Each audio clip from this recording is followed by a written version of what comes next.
Hello everyone, welcome back to my channel. আজকে বাজার থেকে অনেক কিছু একসঙ্গে নিয়ে এসেছি, আর সেগুলো আমি কেটে গুছিয়ে ফ্রিজে রেখে এখন রান্না করতে এসেছি, কারণ কখন আবার হসপিটালে যেতে হয়। তো আমি দু রকমের মুরগি এনেছে, দেশি মুরগি আর একটা ফার্মের ব্রয়লার মুরগি। ব্রয়লারটা দিয়ে বিরিয়ানি রান্না করব, আর দেশি মুরগিটা চিকেন কষা বা ভুনা যাই বলেন তাই রান্না করব। তো আমি মশলাগুলোকে কষিয়ে নিয়েছি সব একসঙ্গে দিয়ে। এখন মাংসটাকে দিয়ে ভালো করে নেড়ে চেড়ে কষিয়ে ঢেকে দেব। এক ঢাকাতেই আমার মাংস রান্না হয়ে যাবে। এদিকে আমি বিরিয়ানির জন্য মশলা আলাদা আলাদা ব্লেন্ডার করে ভেজে প্যাকেট করে করে ফ্রিজে রেখে দিই, আর সেটা দিয়ে রান্না করতে খুব সহজ হয়। প্রত্যেকটা প্যাকেটে আলাদা আলাদা করে মশলা রেখে দিয়েছি। এখন আমি এই মশলা দিয়ে বিরিয়ানি রান্না করে নিচ্ছি, আর বিরিয়ানির মশলাগুলো দিয়ে ভালো করে কষিয়ে নিয়েছি। কেনা মশলা আর দেওয়ার প্রয়োজন নেই, আমি ঘরের মশলা দিয়েই করতে পারছি। আর মাংসটাকে দিয়ে দিয়েছি, এখন ভালো করে কষিয়ে নেড়ে চেড়ে মাংসটাও রান্না করে নিচ্ছি। এদিকে চাল ভিজিয়ে রেখেছিলাম, সেই চালটা ধুয়ে পোলাওটা রান্না করে নিয়েছি। মাংসটা হয়ে যাচ্ছে, পোলাওটাও করে নিচ্ছি। মাংসটা ঢেকে দিয়ে পোলাওটা রান্না করে নিলাম। এখন আমার পোলাওটাও রান্না হয়ে গিয়েছে। পোলাওয়ের সঙ্গে মাংসটা ভালো করে মিশিয়ে নিয়ে দমে রেখে দেব, বিরিয়ানি রান্না হয়ে যাবে। তো আমি এতে কয়েকটা আলু দিয়েছি, আলু বোখরা, কাঁচামরিচ সব কিছু দিয়ে একসঙ্গে মাংসটা রান্না করে নিয়েছি। এখন মিশিয়ে দমে রেখে দিয়েছি। এই যে আমার বিরিয়ানি রান্না হয়ে গিয়েছে। আর একদিকে আমি চিকেনটাকে ভুনা করে নিয়েছি। চিকেনটাও আমার রান্না হয়ে গিয়েছে। এখন আমি বিকেলে আমার কিছু খাবারের অর্ডার আছে, সেই খাবারগুলো বানিয়ে নিচ্ছি। আমি সমুচার শিটগুলো রুটি বেলে কেটে নিয়েছি, এখন ওগুলোকে আঠা দিয়ে লাগিয়ে নিচ্ছি। অল্প একটু ময়দার সঙ্গে পানি মিশিয়ে আঠার মতো বানিয়ে সেগুলোকে রেখে দিয়েছি। এখন সেইটা শিটের সঙ্গে পাশ দিয়ে আমি আঠা মতো করে আটকে দিয়েছি। আর পাশের যা ছিল ওইগুলো গুঁড়ো করে ভেজে পেঁয়াজ, মরিচ, মশলা সব কিছু দিয়ে মাখিয়ে কিমাটাকে করে নিয়েছি। তো আমার শিটগুলো এভাবে আটকানো হয়ে গিয়েছে। এখন আমি এই ঝুরি করা কিমাটা শিটের মধ্যে ভরে সমুচা বানিয়ে নিচ্ছি। আমার সমুচা বানানো হয়েও গিয়েছে। এখন আমি আবার বানাবো কয়েকটা সিঙ্গারা আটা খামিরটা করে রেখেছিলাম প্যাকেট করে।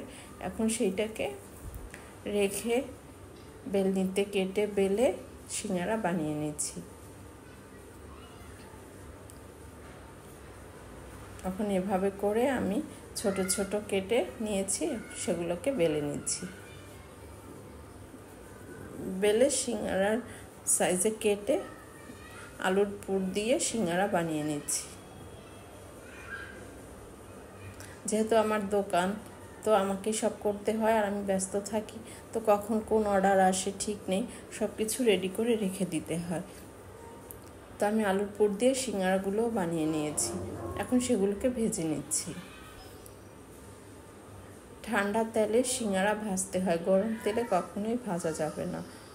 তো আমি সিঙ্গারাগুলো ভেজে নিচ্ছি। ভাজা হয়ে গিয়েছে, এখন সমুচাগুলো ভেজে নিয়েছি।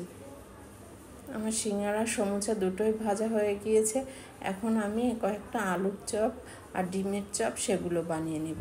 তো আমি আলু সিদ্ধ করে রেখেছিলাম, সেগুলোকে ভালো করে ম্যাশ করে রেখে দিয়েছি। এই যে আপনাদেরকে সিঙ্গারা সমুচা ভাজাগুলো দেখাচ্ছি। খেতেও অনেক মজা হয়, এভাবে বানিয়ে খেয়ে দেখবেন, ভালো লাগবে।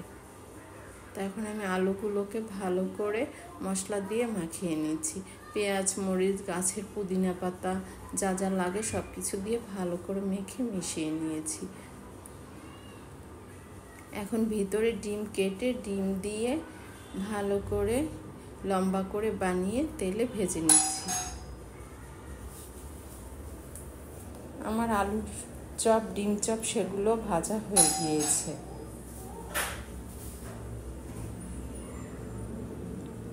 সব কিছু ভেজে নিয়েছি। রান্নার কাজ শেষ, এখন চুলাটা মুছে নিচ্ছি। রান্না শেষ করলে রান্নাঘরের অনেক কাজ থাকে। রান্নাঘর পরিষ্কার করতে হয়, চুলা মুছতে হয়, কলের তলা পরিষ্কার করতে হয়, তো সব কিছু গুছিয়ে নিচ্ছি। আর আমি পা দিয়েই মুছে নিচ্ছি, কারণ আমার বসতে অসুবিধা হচ্ছে, তাই পা দিয়ে সব কিছু পরিষ্কার করে মুছে নিচ্ছি। মোছামুছির কাজ শেষ করে আমি গোসল করে তারপরে খেয়ে নেব। আর এই যে সব কিছু আমি পরিষ্কার করে নিয়েছি।